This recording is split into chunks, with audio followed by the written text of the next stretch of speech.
Hello, everyone, and welcome to Dorsey and Whitney's Sustainability Series Part 1, Making Sense of Compliance Requirements Around ESG.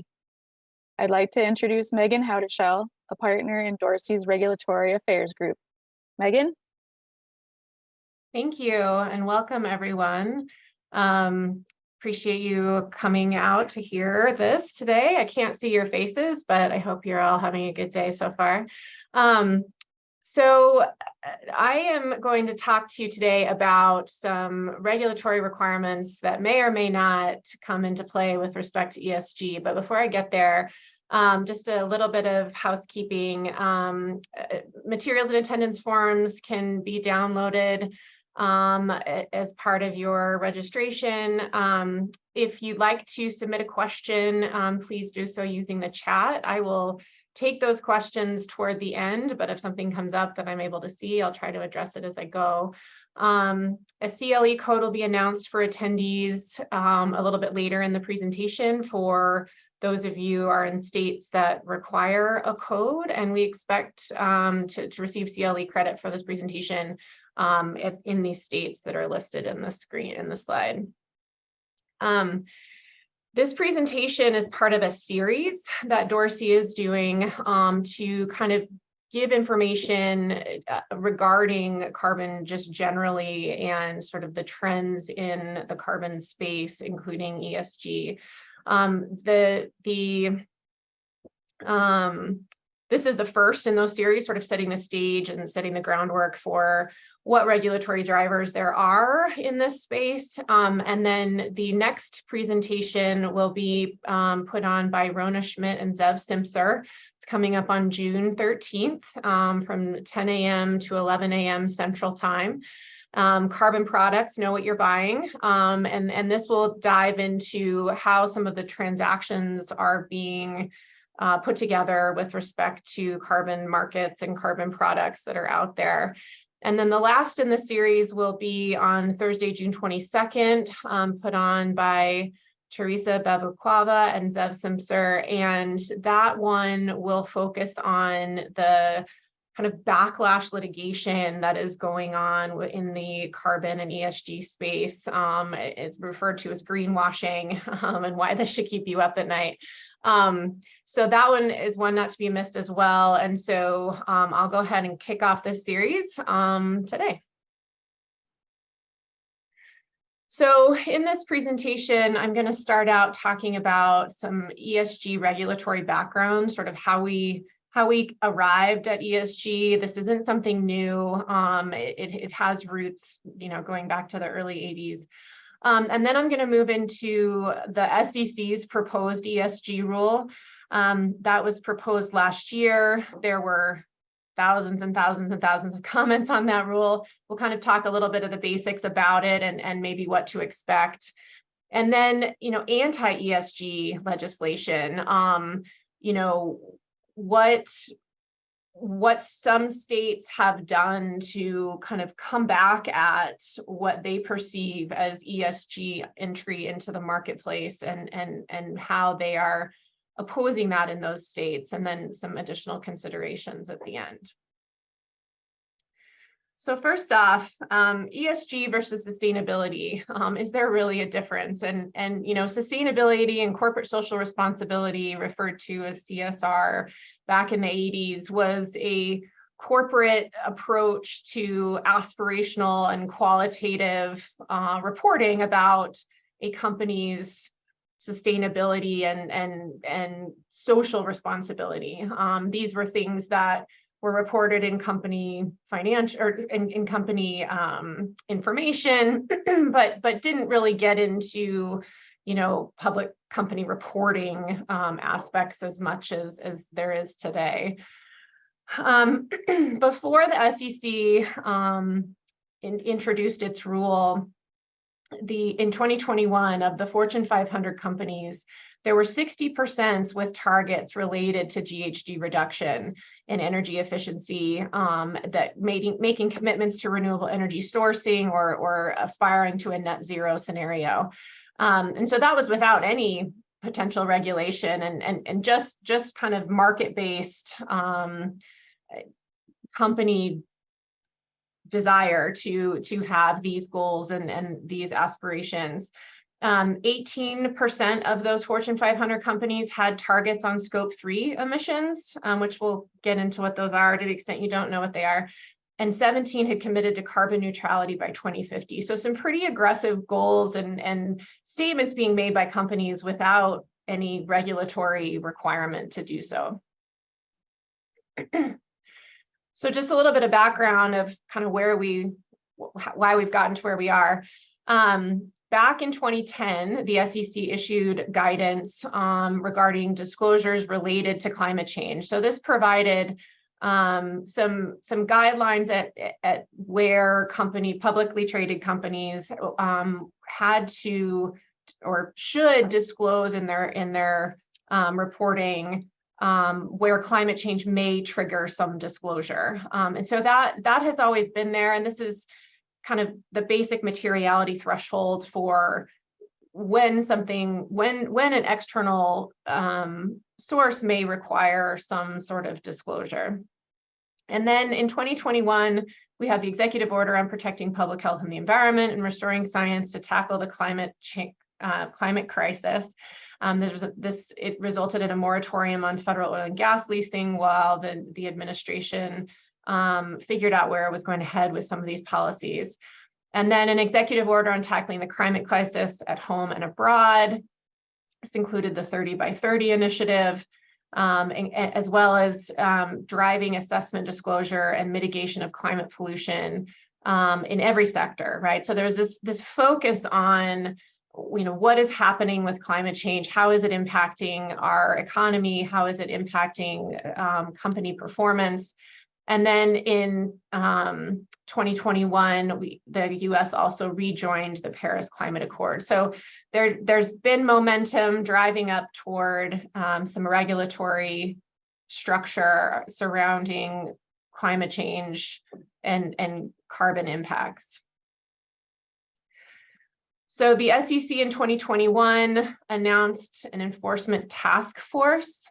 And this preceded any proposed regulations, but the focus was to include some disclosure requirements for publicly traded companies related to climate change. There was a congressional action, HR 1187, that would have codified ESG disclosure. There were a number of clarity problems with this act that never made it out of the House, but did have some precursors to what the SEC included in their proposed rule. And then the enhancement and standardization of climate-related disclosures for investors. This is the SEC's proposed rule. So you'll note there that the comment period ended on June 17, 2022. Final rule forthcoming. We have no idea exactly when that might be. We're almost a year out now, and it doesn't appear that the new rule is slated for finalization in the same form or necessarily in the near term. So let's dive into the proposed rules here. So the proposed rule included a number of reporting requirements and obligations. These are broken out into different subsections of the rule, which you can see listed here. So item 1502 required a disclosure of climate-related risk, both physical risk and transitional risk. There were time horizons that were set for such disclosures, what's going to happen in the short term, what's going to happen in the medium term, what can happen in the long term, and what's the materiality of those impacts. As you can imagine, with climate change, we don't know all the short, medium, and long-term effects. I think there's some predictors that can be made, but this is a difficult one for folks to wrap their arms around. Item 1502B, disclosure of material impacts. Those, what are those impacts, and how are you managing those impacts, right? Disclosure carbon offsets, and what are the scenarios in which those impacts could occur? Governance disclosure. This is the requirement for public companies to disclose how their boards and management are overseeing a focus on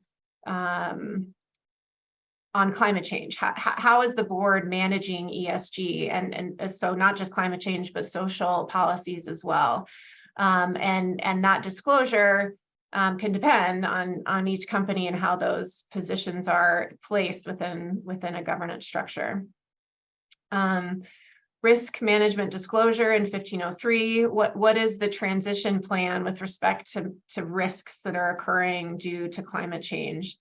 And then 1501, targets and goals disclosure. So what are the targets that a company may be setting, and what are the goals of that company with respect to those targets? This is a tricky one to the extent that targets and goals are set and reported in SEC disclosure documentation. There's difficulty there if those aren't met, right? And so that has caused some concern for folks as well. So the thing that people have probably heard the most about with respect to the SEC rule are these scope 1, 2, and 3 emission reporting requirements. And I may be repeating what a lot of you already know, so bear with me for those that I can explain to that don't understand. So scope 1, and this is greenhouse gas emissions specifically. So scope 1 emissions, these are the direct emissions from your operation. So what is the company doing that is creating greenhouse gases that are being emitted into the atmosphere, right? So your processing facilities, any air stacks in your footprint of your facility, those are pretty straightforward and direct. Scope 2 emissions, those are indirect emissions from your power generation on site. So how are you getting your electricity for your processing facility? How are you, how is that being transmitted? What kind of electricity generation is it? Is it renewable? Is it coal-fired? And how much are those emissions, how much energy are you taking and how much emission is that causing? Okay, so those are scope 2 emissions. And then scope 3 emissions fall into a category of requiring disclosure if they are material, or if the registrant set scope 3 emission reduction targets. Okay, so these scope 3 emissions are the trickiest of all the categories. So they include all indirect emissions in your value chain. Okay, so what inputs, say you're making widget A, what inputs to that widget and what are those, and how much emissions are caused by the make of those pieces fitting into your value chain. This is a really difficult one to quantify and probably raised the biggest concern by companies that were commenting on the rule, because you have to rely on information from the entities in your value chain to give you that information. And it may be entities that have never calculated their greenhouse gases before, right? They haven't had a requirement to, they're minor sources, they don't have a state requirement to calculate. And so they may be wildly inaccurate. And so then you're reporting on those emissions from a somewhat inaccurate source, which causes a lot of concern. The reporting and calculation, I'm not going to get into all the details in that, but you have to report the totals, the amounts, which again, because of the difficulty in calculating some of those greenhouse gas emissions within your value chain that have never maybe been reported before, that number can swing wildly from company to company. The other difficult thing that a lot of companies were grappling with in reviewing this rule is many operations are required to calculate their greenhouse gas emissions on an annual calendar based on their permit to operate, their Clean Air Act permit. The timing for those calculations did not line up with the timing for reporting under the SEC's rule. And so there's a question about the accuracy and the inconsistency potentially between what is reported during the SEC reporting time period and what is reported during the annual reporting for Clean Air Act permit requirements. So that created some consternation, as well as we may have inconsistent reporting here, which doesn't meet the SEC's goal of trying to consolidate all information into one place for everyone to review and have accurate information. So that's a technical problem that many companies commented about. And then there is an attestation requirement required of accelerated and large accelerated filers. And this attestation requirement is troubling for a number of reasons. First, many companies utilize environmental consultants to do their emission calculations as part of their Clean Air Act compliance obligations. And there's many environmental consultants that do this. There's companies that do this. However, there may not be enough companies to do this for everyone, such that that there would be enough of these attestation professionals, because one of the requirements for attestation is that you don't already have an existing relationship with that company. So for the companies, for the operations that already have a relationship with an environmental consultant, they couldn't use them for this attestation, have to get another one. So, whether the market would fill that void at some point, it's possible, but in the short term, it was unlikely that there would be enough of these attestation professionals that that would be able to step in and perform that work. Then lastly, there was a limited scope 3 liability safe harbor, given the uncertainties with calculating those scope 3 emissions. But most companies have felt like that is not sufficient to protect their interests enough. So here's just a visual on the different scopes of emissions. So obviously the direct scope 1 reporting obligations. You have your scope 2 indirect, which is the power that comes from the power that's used in the operation. And then you have these scope 3 indirect emissions. And, this, depending on your operation, that can include a lot of calculating, depending on what comes into your output of product or your operation. And the ability to calculate all of that created a pretty unworkable burden, or could create a pretty unworkable burden. And then another one of the proposed subparts, targets and goals. If a company is planning on using carbon offsets or renewable energy credits to help achieve a stated goal, the amount represented by offsets needed to be disclosed as part of these disclosure obligations, including a description of the underlying projects, the means of authenticating the offsets or RECs, and the cost. So this created a very transparent, this could create a very transparent scenario where companies that are on the cutting edge and the leading edge of some of these emission reductions, may not want all of that out there in the public domain at this stage.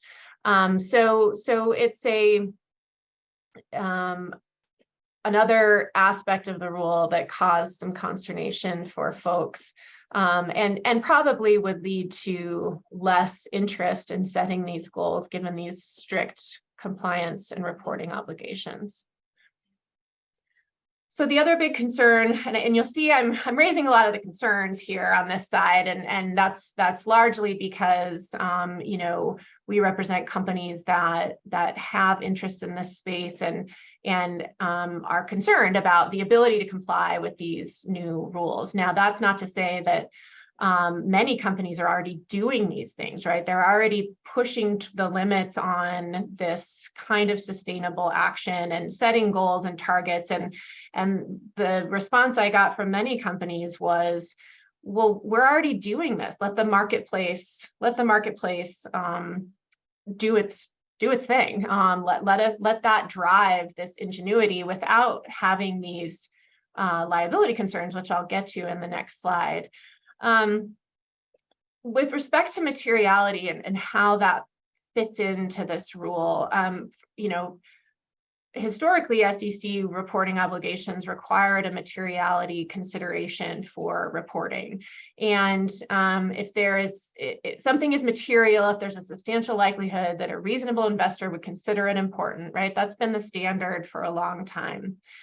However, in the new rules, one of the aspects is that it included a 1% threshold that was kind of out of the blue, if a climate related impact was going to impact more than 1% on a line item basis in the financial statement, then it was required to be disclosed.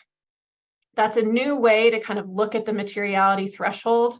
Companies may not have access to the information they needed to report in this way.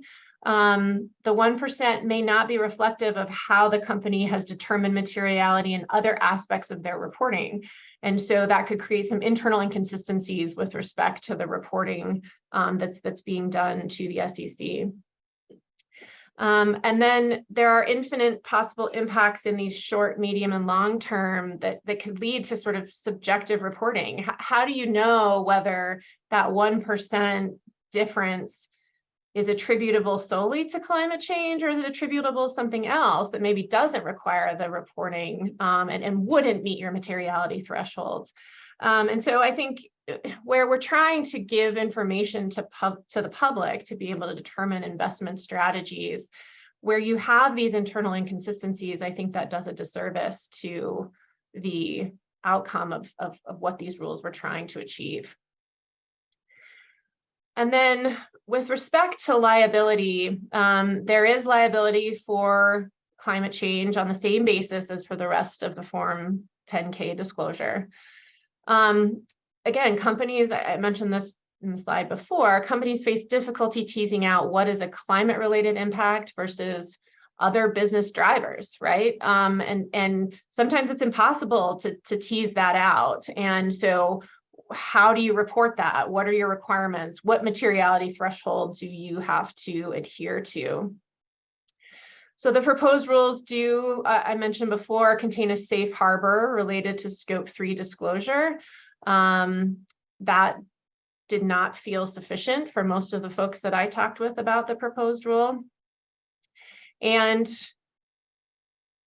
the GHG emissions attestation provider could be subject to liability for the attestation report, right? So when you're arranging to have an attestation provider and putting together the agreement for that, you're likely to get an indemnification requirement that would waive the liability of the attestation professional, or not waive, but transfer that liability over to the company. I do see a note in the chat about the concept of double materiality and any applicable requirements. That's not something that was addressed in the rule that I'm aware of. I think that does, though, raise the question of, okay, well, if there's materiality over here, materiality from climate change, what's the driver and how do you report on that? And so I don't know whether that'll be addressed in any rule change by the SEC or any final rule.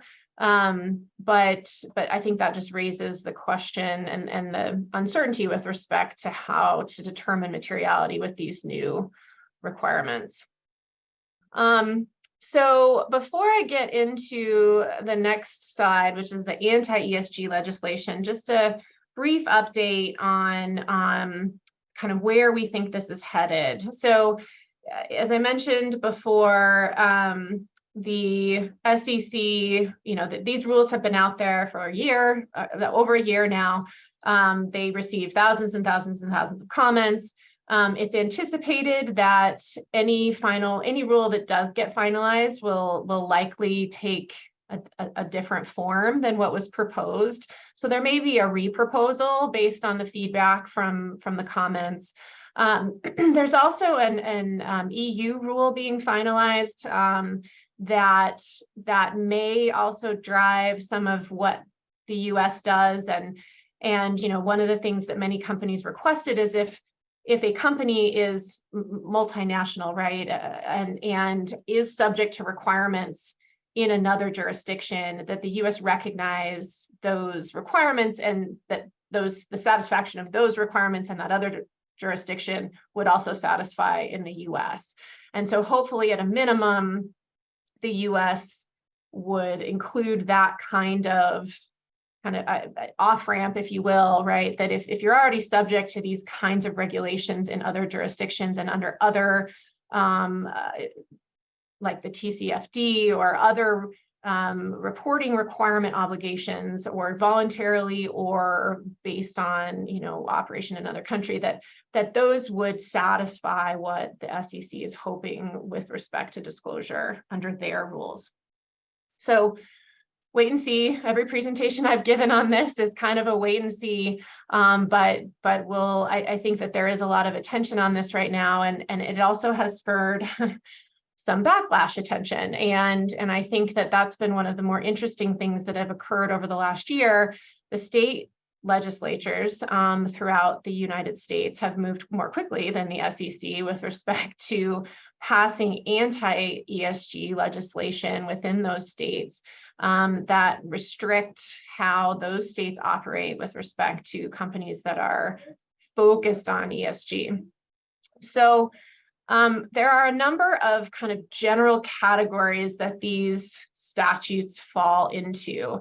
I have a slide for each state that has passed these kinds of regulations, and I won't go into all the details of each one, but I think it would be helpful to talk through a number of them because they're pretty interesting, and we'll wait to see how those things play out over time.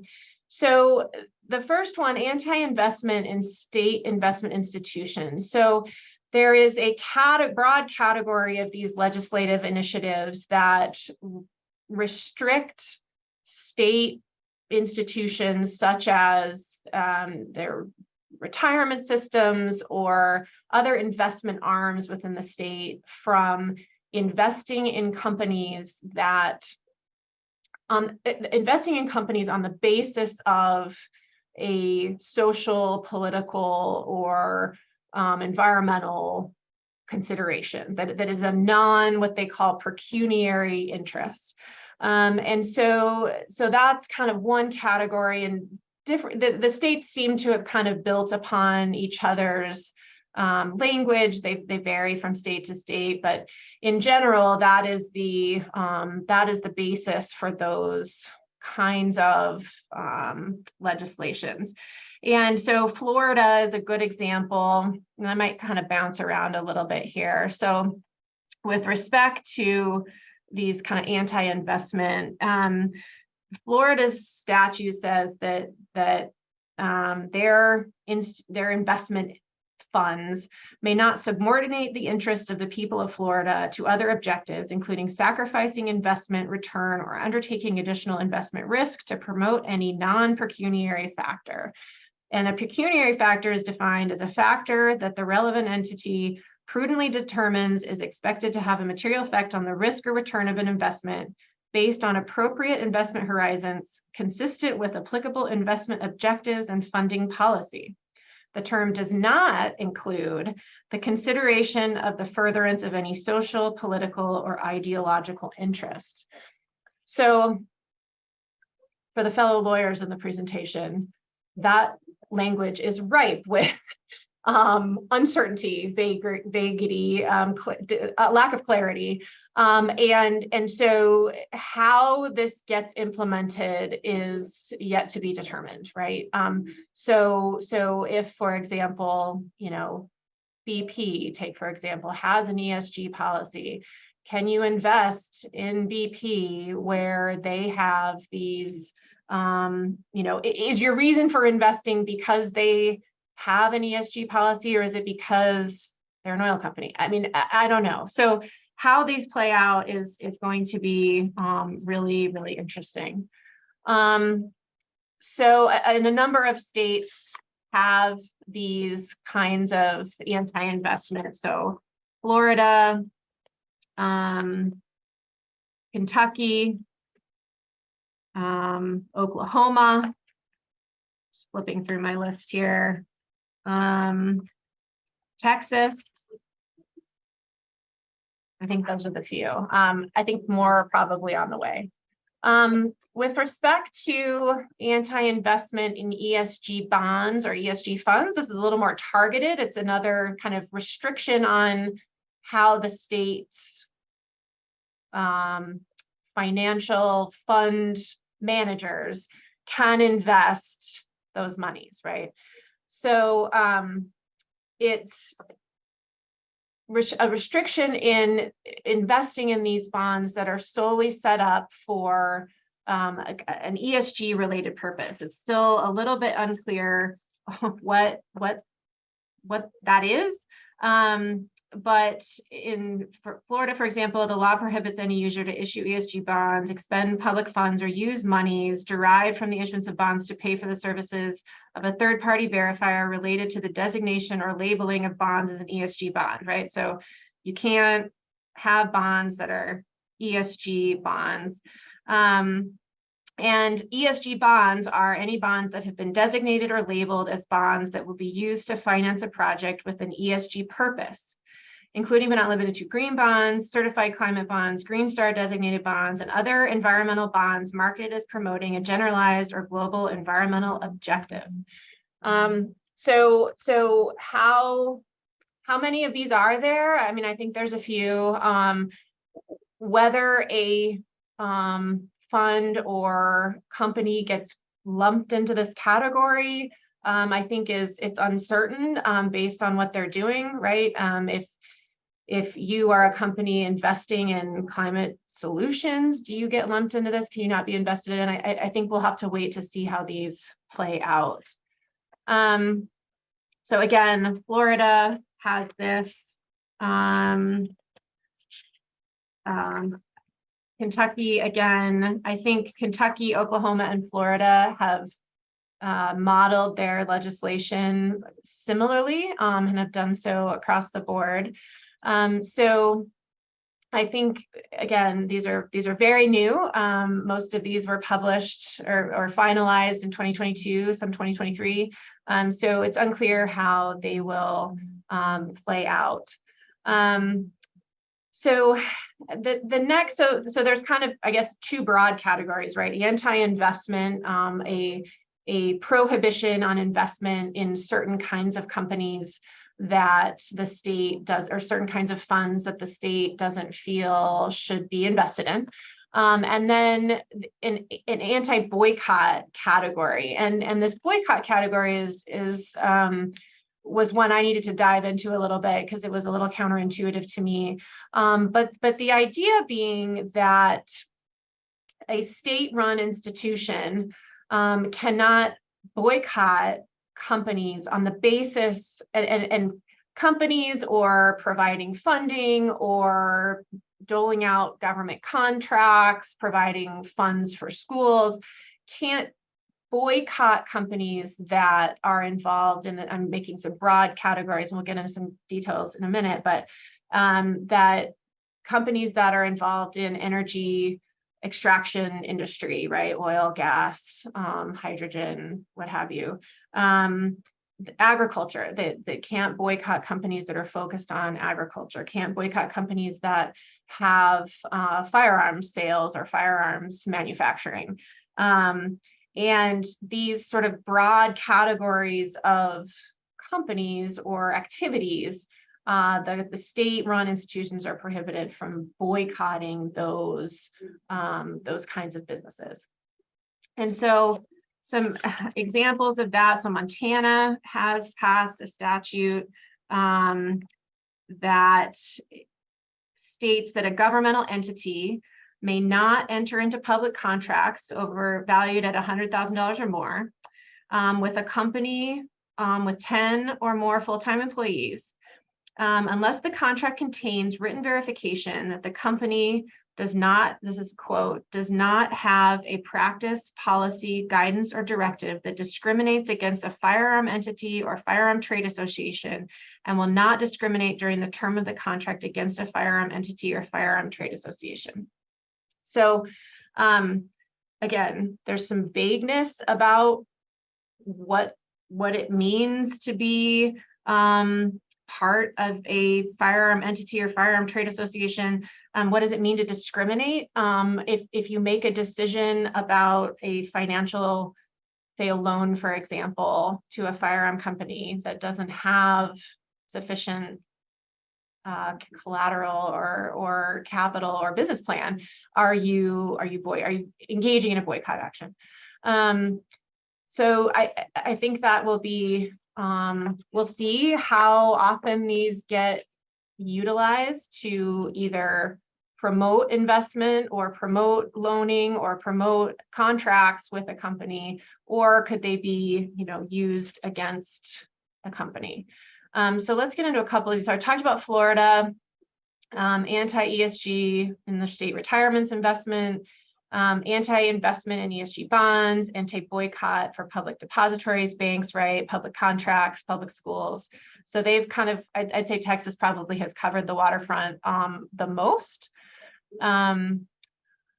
Idaho is focused on the anti-boycott side of things. So the way that these public contract anti-boycott provisions work is that anyone applying or responding to an RFP from a state entity has to state and confirm that they are not engaging in boycott actions, right? So the company trying to get a Department of Transportation contract can't have a policy that they are that they won't work with a supplier that utilizes oil in their asphalt. I mean, I'm grasping at straws a little bit here, but it's tricky to discern what is a legitimate business purpose, which is a carve out in a lot of these legislative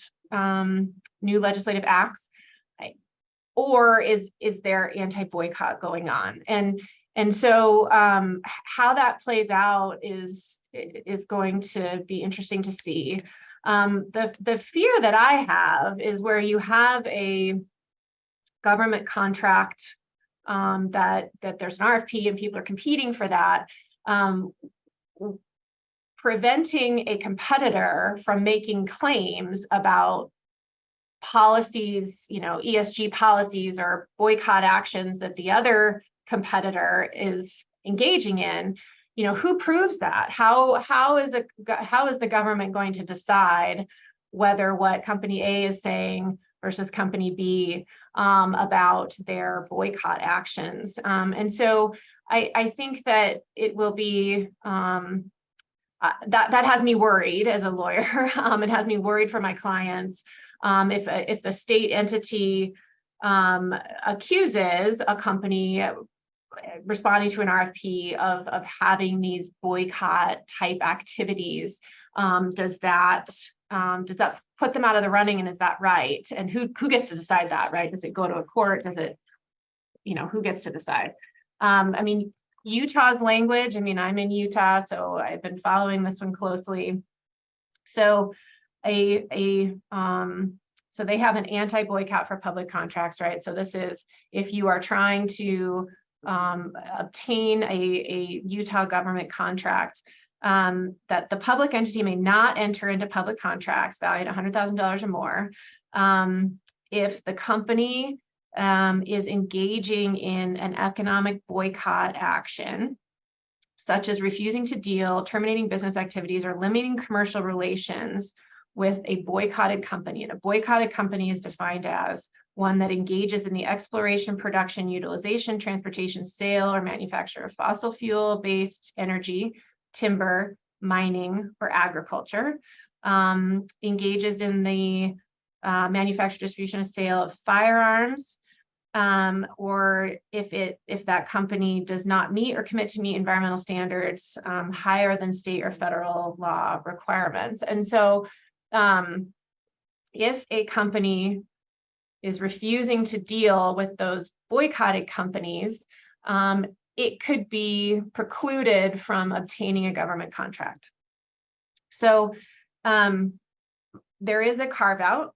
So an economic boycott is one without ordinary business purpose that engages in these boycott actions of a boycotted company. And so, again, who decides what an ordinary business purpose is? If there has a policy, and this came up in a recent discussion that I was involved in here in Utah, where a bank was describing its policy of not investing in marijuana growing activity, that was a policy the bank had decided not to engage.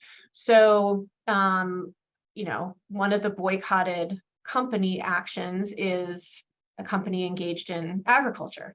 So marijuana growing is agriculture. So this bank's decision to not support marijuana activities, is that a boycott action?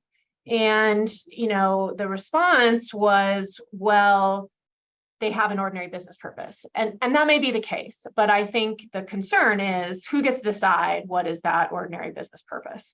I think that there's some questions surrounding that. I think there are risks. I think there are concerns, and how this plays out as we go along, especially where you've got a competitive bidding situation going on, I think is yet to be determined. So I've talked a little bit about Idaho, I've talked a little about Utah. So Kentucky is another one with anti-boycott policies.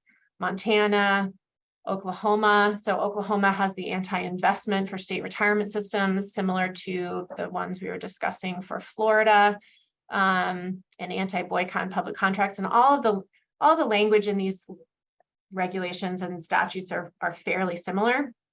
So I think if there is litigation about these and they start to decisions start to be made about the interpretation of this language, it could have a ripple effect across states, even though those state decisions aren't necessarily binding on other states. So Texas, anti-investment for state retirement systems and school funds, anti-boycott in public contracts. Utah, we've talked about Utah's statute. And it's also uncertain whether these states that only have an anti-boycott category will also dive into the anti-investment category in coming sessions.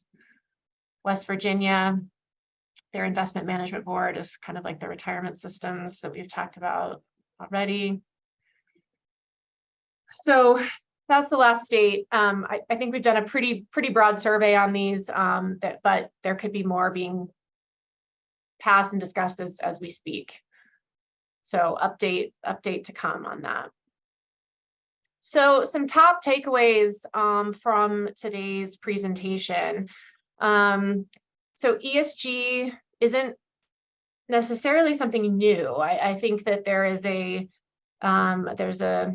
discussion happening about ESG and it's this big deal. I think that it's important to remember that it is an outgrowth of sustainability policies that companies have been putting in place for many years. I think it's become something that's been a little weaponized. I think that the market is really driving what's happening in the ESG space. And so letting that play out is probably something that's reasonable and how our markets have worked over time. Business sustainability has been a focus for decades, right? How do you make your business grow? Well, you make sure that it's sustainable, right? Because otherwise it dies. So I think that those principles have been around a long time. The future of ESG regulation and reporting is unclear. I think that, like I said, there are policies being put in place in Europe. There are self-reporting frameworks that are already in place and that many companies are utilizing.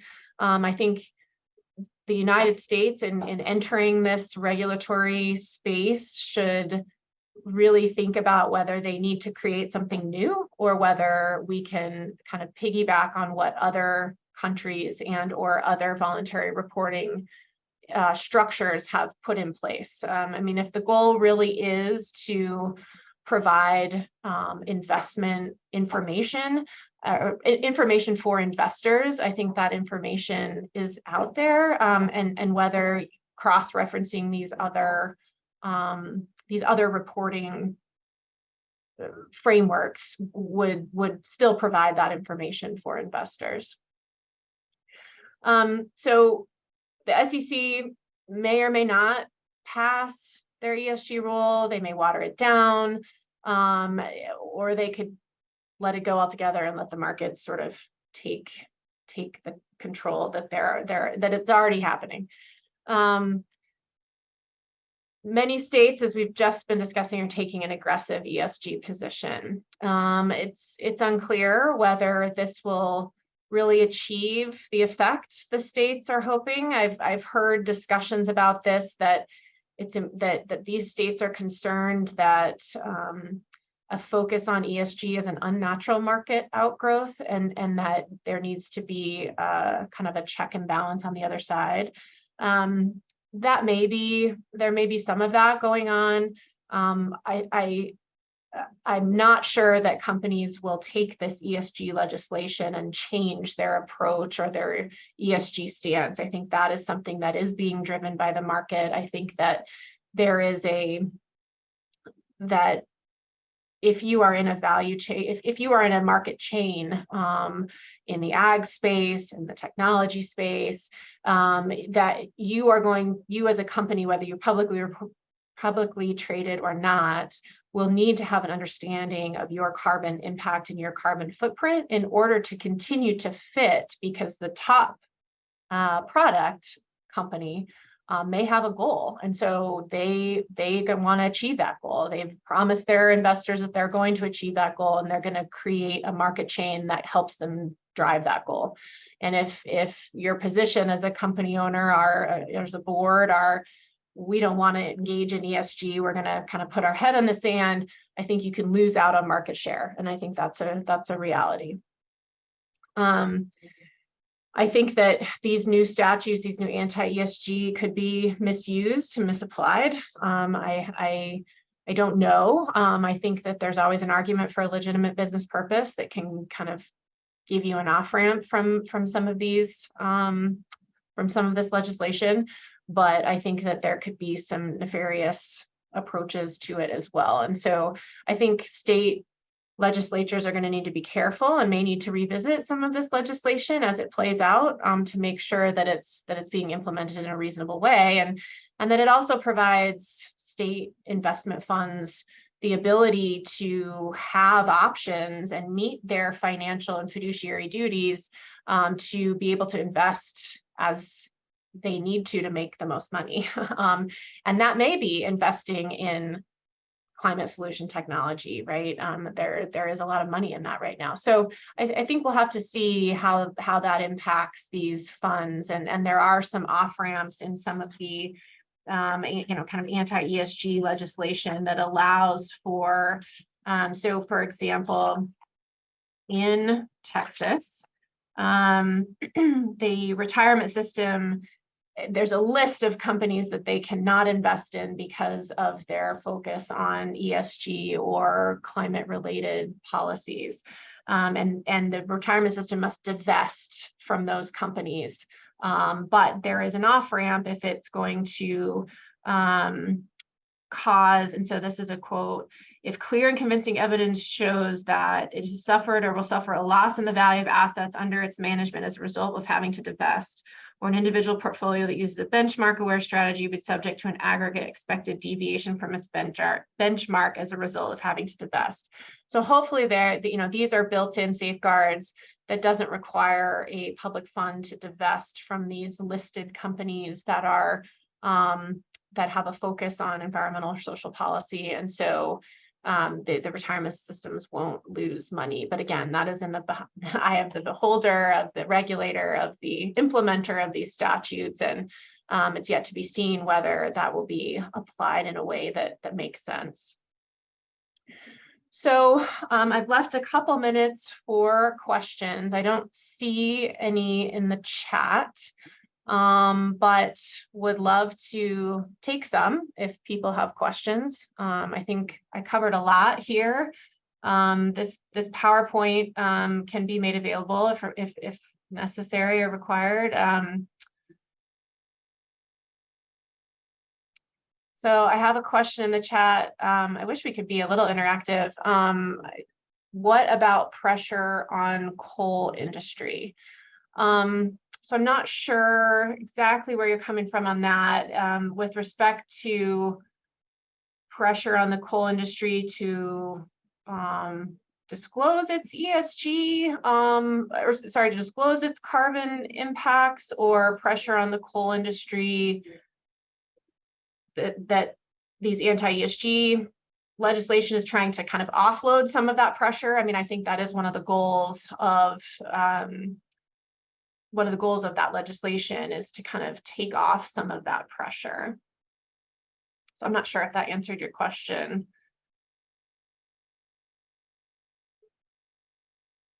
Oh, I see. Okay.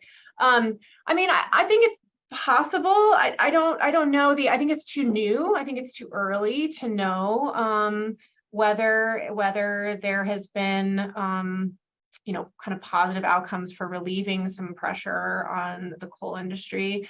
I think that the coal industry is facing pressure from all sides and all angles, and I'm not sure if this legislation is enough to relieve that pressure. I think that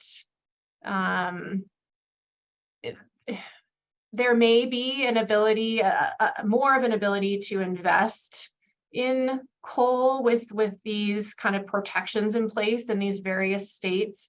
I think that the coal industry is certainly going to be pushing back on the various environmental regulations that are coming down. I think that's probably going to make the biggest impact on them in a negative way, right? Ratcheting down of all of the air emission standards that the EPA is proposing. I mean, I think there's, I don't know, 3 or 4 out right now that are causing a lot of concern and difficulty for the coal industry to continue to operate. So whether this relieves some of that pressure and frees up some money for the coal industry, possibly. I think that it'd be an interesting study, and need an economist to help me to look at how much money we're talking about that could be divested away versus being able to be invested in based on some of this legislation.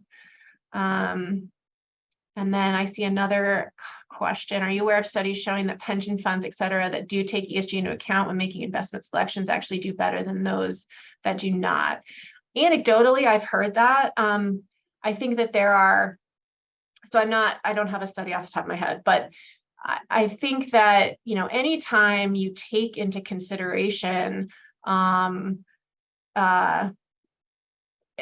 you take into consideration the impacts of climate change on how a company will do, or the amount of money that will be made, I do think that there's a financial, I think there is a fiduciary, you are meeting your fiduciary duty in doing that, right? So, I mean, there are real world consequences and companies that are taking that into consideration in their planning, right? Flood risk, displacement of people's risk, workforce availability, all of those things are critical to success or failure, if in the case maybe than the coal industry. And so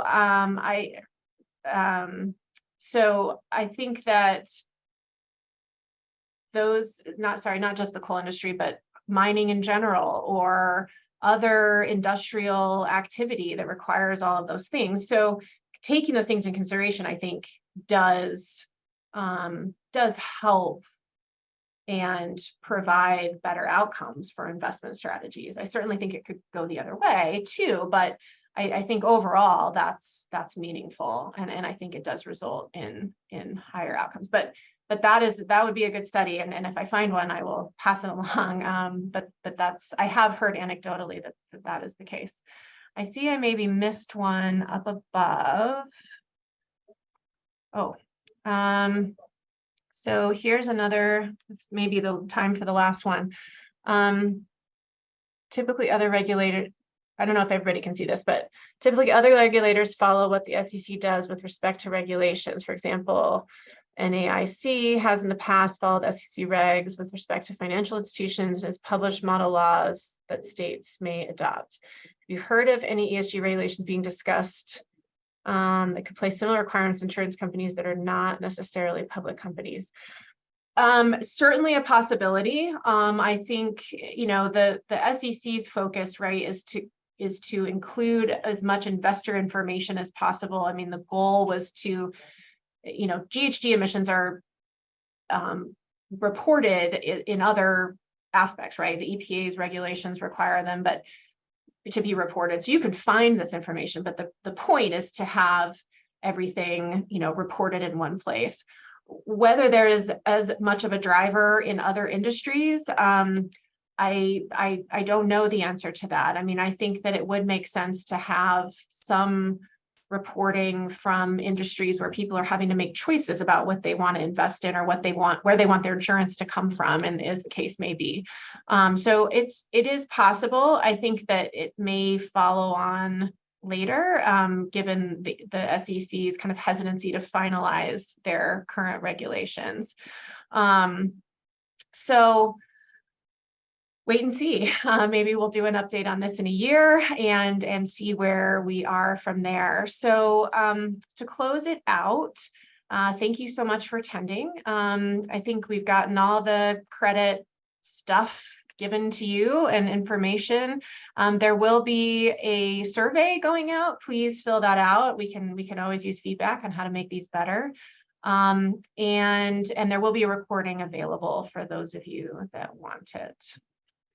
And with that, I think I will close out. Thank you so much for attending today. We appreciate it and hope to see you on the other panels that we have coming up this month. Thanks.